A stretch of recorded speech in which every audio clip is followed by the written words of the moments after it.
Anak-anak, pernahkah kalian berpikir bagaimana ya cara kalian bisa bergerak seperti berlari, mendorong sesuatu, atau bahkan sekarang sedang konsentrasi belajar mendengarkan video ini?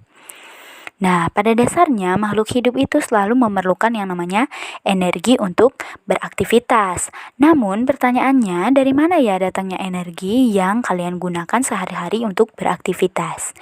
Nah, untuk menjawab pertanyaan ini, mari kita simak video berikut ini. Jadi, seperti janji Ibu minggu lalu, bahwa video minggu lalu akan disambung dengan video hari ini, yaitu mengenai katabolisme. Nah, katabolisme merupakan reaksi penguraian senyawa kompleks menjadi senyawa yang lebih sederhana dengan bantuan enzim tentunya. Nah, kita sudah belajar mengenai enzim ya. Enzim itu masih ingat? Enzim itu berfungsi untuk meningkatkan laju reaksi. Nah, katabolisme ini memiliki dua fungsi, yaitu menyediakan bahan baku untuk sintesis molekul lain dan menyediakan energi kimia yang dibutuhkan untuk melakukan aktivitas sel. Nah, anak-anak, energi yang dilepaskan oleh reaksi katabolisme ini disimpan dalam bentuk fosfat, terutama dalam bentuk ATP, yaitu adenosin trifosfat. Dan selain itu ada juga NADH2, yaitu nikotilamid adenin dinukleotida hidrogen.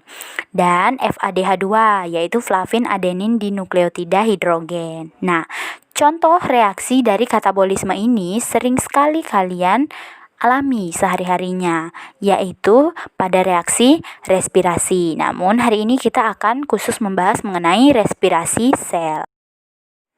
Nah, tadi sudah disebutkan contoh reaksi katabolisme yaitu reaksi respirasi. Jadi berdasarkan kebutuhannya akan oksigen, respirasi itu dibagi lagi menjadi dua jenis, yaitu respirasi aerob dan juga respirasi anaerob. Nah, respirasi aerob merupakan peristiwa pembakaran zat makanan menggunakan oksigen dari pernapasan untuk menghasilkan energi dalam bentuk ATP.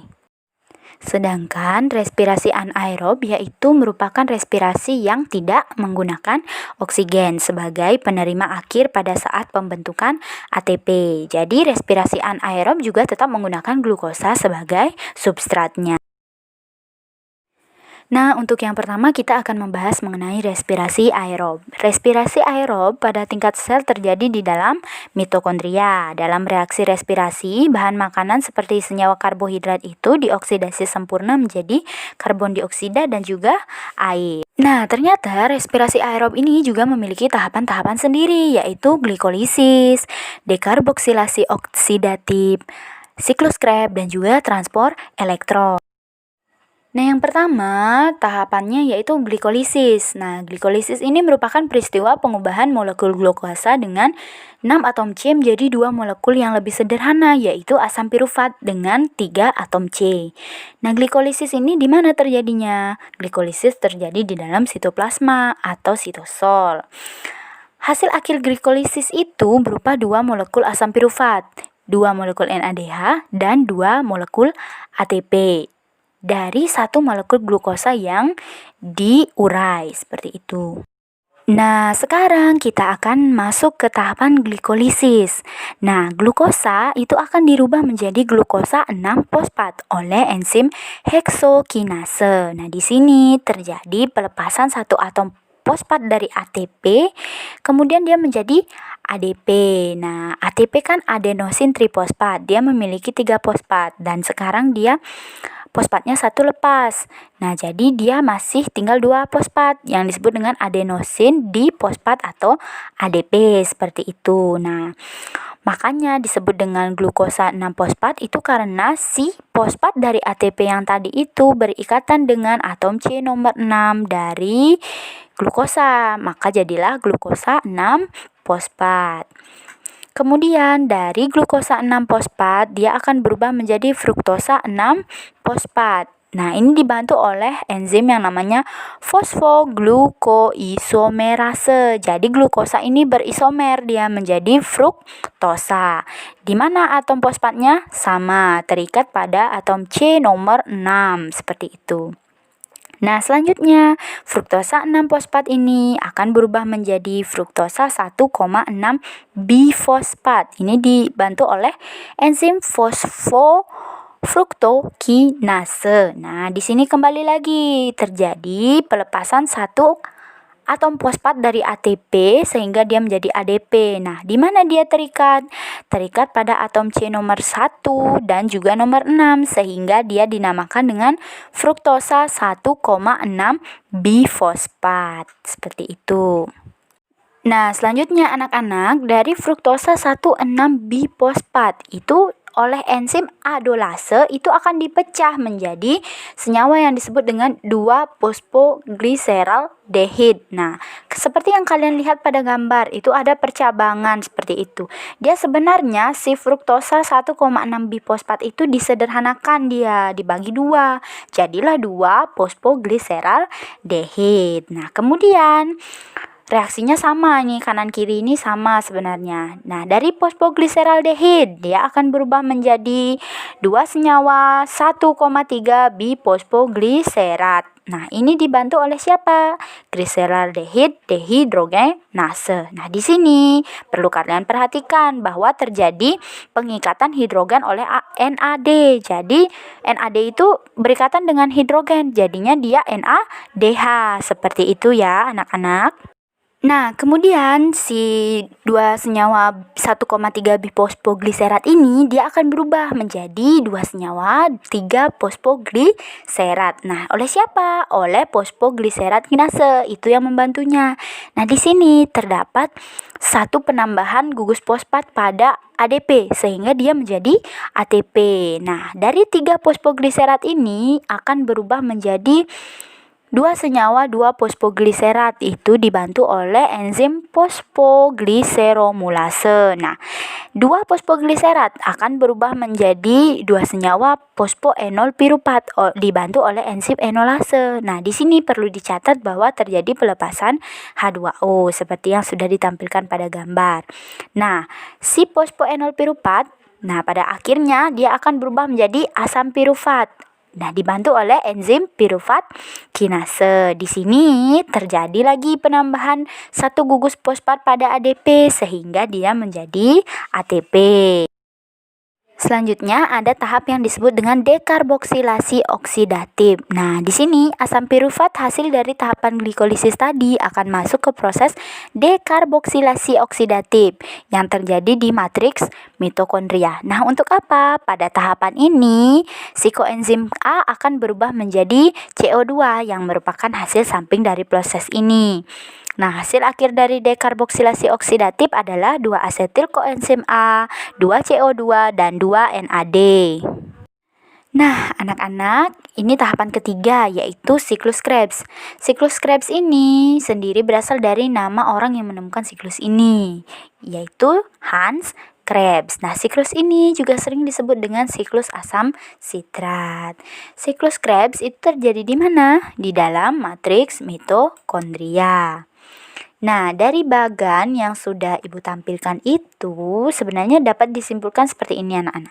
Siklus Krebs itu tahapan ketiga, memiliki 3 fungsi, yaitu menghasilkan NADH, FADH2, dan ATP, serta kembali membentuk oksaloasetat. Nah, oksaloasetat ini fungsinya apa? Untuk siklus Krebs selanjutnya. Nah, yang namanya siklus dia tidak bisa terputus, sehingga harus tetap dibentuk oksaloasetat. Nah, dalam siklus Krebs ini dihasilkan 6 NADH, 2 FADH2, dan 2 ATP. Nah, anak-anak, berikutnya dari si siklus Krebs itu kita akan lanjut ke transport elektron. Ini yang paling terakhir ya. Transport elektron ini terjadi di membran dalam mitokondria yang disebut dengan krista. Nah, berakhir ini setelah adanya elektron dan H+ bereaksi dengan oksigen. Nah, oksigen ini disebut sebagai akseptor terakhir dan membentuk H2O dan ATP. Nah, ATP yang dihasilkan itu paling banyak di antara siklus yang lainnya, yaitu 32 ATP. Nah, jadi bagaimana hasil akhir dari respirasi aerob, Bu? Berapa ATP sih? Itu biasanya pertanyaan yang sering muncul. Nah, kita lihat di tabel yang nomor hijau. Itu sudah ada tahapannya apa, inputnya apa, dan juga produknya apa, seperti itu. Yang pertama, kita akan bahas glikolisis. Itu di sana sudah tertulis ya, 2 ATP. Kemudian di dekarboksilasi oksidatif. Itu terjadi di matriks mitokondria. Dia tidak menghasilkan ADP, dia hanya menghasilkan 2 asetil koenzim A, 2 CO2 dan 2 NADH. Nah, kemudian di siklus Krebs dia menghasilkan 2 ATP. Kemudian yang terakhir di transport elektron dia menghasilkan 34 ATP. Jadi kalian bisa hitung bahwa ATP-nya itu berapa? 2 ditambah 2 itu 4.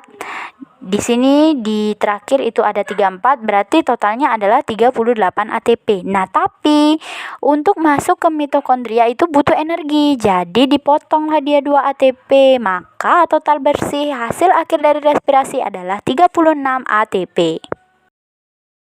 Nah, anak-anak, sekarang kita akan membahas respirasi anaerob. Nah, respirasi anaerob merupakan respirasi yang tidak menggunakan oksigen. Ingat ya, tidak menggunakan oksigen sebagai penerima akhir pada saat pembentukan ATP.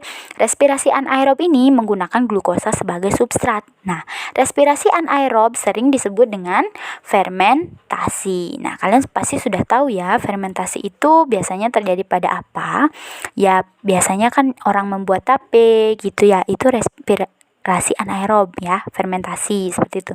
Membuat yogurt juga contohnya. Nah, pada fermentasi, glukosa dipecah menjadi 2 molekul asam pirufat, 2 NADH, dan terbentuk 2 ATP. Itu yang harus kalian catat. Tetapi fermentasi tidak bereaksi secara sempurna memecah glukosa menjadi karbon dioksida dan air, serta ATP yang dihasilkan pun tidak sebesar ATP yang dihasilkan dari glikolisis. Nah, pada fermentasi ini intinya hanya menghasilkan 2 ATP. Berdasarkan hasilnya, fermentasi juga dibagi menjadi 2, yaitu fermentasi asam laktat dan fermentasi alkohol, seperti itu. Nah, yang pertama, fermentasi asam laktat. Nah, hasil akhir itu berupa 2 molekul asam laktat tentunya dan 2 ATP. Nah, proses fermentasi dimulai dengan glikolisis juga yang menghasilkan asam pirufat. Nah, karena pada proses ini tidak ada oksigen yang merupakan reseptor terakhir atau aseptor terakhir gitu ya, maka asam pirufat ini diubah menjadi asam laktat. Nah, kejadian ini berakibat pada elektron yang tidak meneruskan perjalanannya, tidak lagi menerima elektron dari NADH dan FAD. Karena tidak terjadi penyaluran elektron, berarti NAD+ dan FAD yang diperlukan dalam siklus Krebs juga tidak terbentuk. Jadi tidak ada reaksi siklus Krebs, seperti itu. Nah, yang terakhir anak-anak itu fermentasi alkohol. Nah, selanjutnya asam asetat itu diubah menjadi alkohol. Pada peristiwa ini NADH diubah menjadi NAD+. Dengan terbentuknya NAD+, glikolisis dapat terjadi. Dengan demikian asam pirufat selalu tersedia, kemudian diubah menjadi energi. Pada fermentasi ini, energi atau ATP yang dihasilkan dari 1 molekul glukosa tetap hanya 2 molekul ATP ditambah 2 etanol. Itulah hasil dari fermentasi alkohol, anak-anak. Nah, anak-anak, itulah dia ya reaksi katabolisme. Nah, untuk minggu depan kita akan mempelajari anabolisme. Jadi sabar dulu ya, dan silakan kerjakan tugas yang sudah Ibu berikan.